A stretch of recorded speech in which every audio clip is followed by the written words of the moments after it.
आज बघा आम्हाला व्हेजिटेबल प्लॉटमधून काय हाती लागलंय, जवळून दाखव. हे बघा, काळी गाजरं आहेत ही. आणि ही जी काळी गाजरं आहेत ना, याचं नामकरण मी केलं आहे गाजर बनारसवाला. तर याला गाजर बनारसवाला मी का म्हणते याच्या मागची गोष्ट मी तुम्हाला आज सांगते.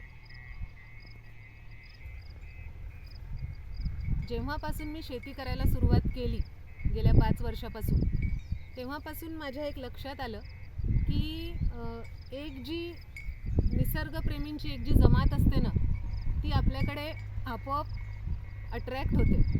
म्हणूनच म्हटलेलं आहे की your vibes attract your tribe. आणि मला हा खूप अनुभव आला शेतीत उतरल्यानंतर की इतक्या निसर्गप्रेमी मित्रमैत्रिणींशी ओळख झाली.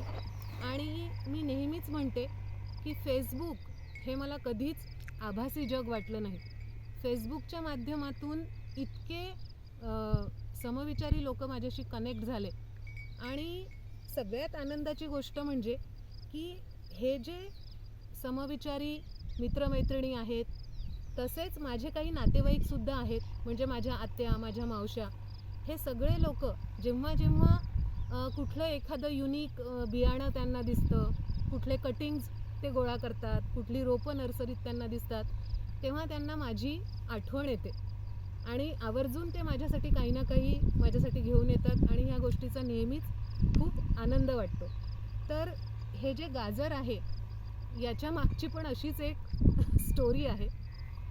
माझे एक स्नेही आहेत, ते मुंबईला असतात आणि 2023 डिसेंबरमध्ये ते बनारसला गेले.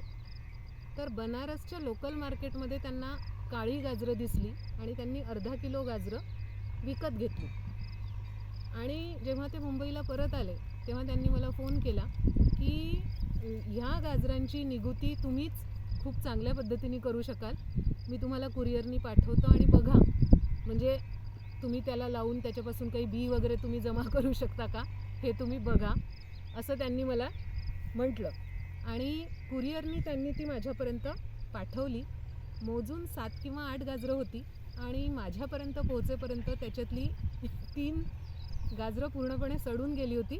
माझ्या हाती 4 गाजरं लागली. तर आपल्याला सगळ्यांना माहिती आहे की आपण लहानपणी एक प्रयोग करायचा. पहा, आईनी गाजरं किसली हलवा करायसाठी की मग त्याची जी बुडखं उरायची ना, ती आपण बशीमध्ये पाणी ठेवून, प्लेटमध्ये पाणी ठेवून आपण ती त्याच्यामध्ये ठेवायचो फ्रीजवर किंवा डायनिंग टेबलवर, आणि अशा पद्धतीने गाजराला पानं फुटायची. तर सेम तेच माझ्या डोक्यामध्ये होतं. आणि मग मी माझ्या किचन गार्डनमध्ये शेवग्याच्या झाडाखाली ती 4ही गाजरं जमिनीमध्ये पुरून दिली, जी चांगली होती ती. साधारण डिसेंबर गेला, जानेवारी अखेर, म्हणजे पहिले तर मला असं वाटलं की हायब्रिड असतील ही, तर याला काही बियाणं धरणार नाही. पण जानेवारीच्या शेवटी त्याला तुर्रा आला.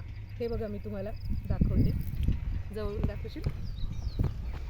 हे पहा, असा तुरा असतो गाजराच्या बियांचा, म्हणजे आमच्या शेतात पण आता त्याला बी धरलेलं आहे.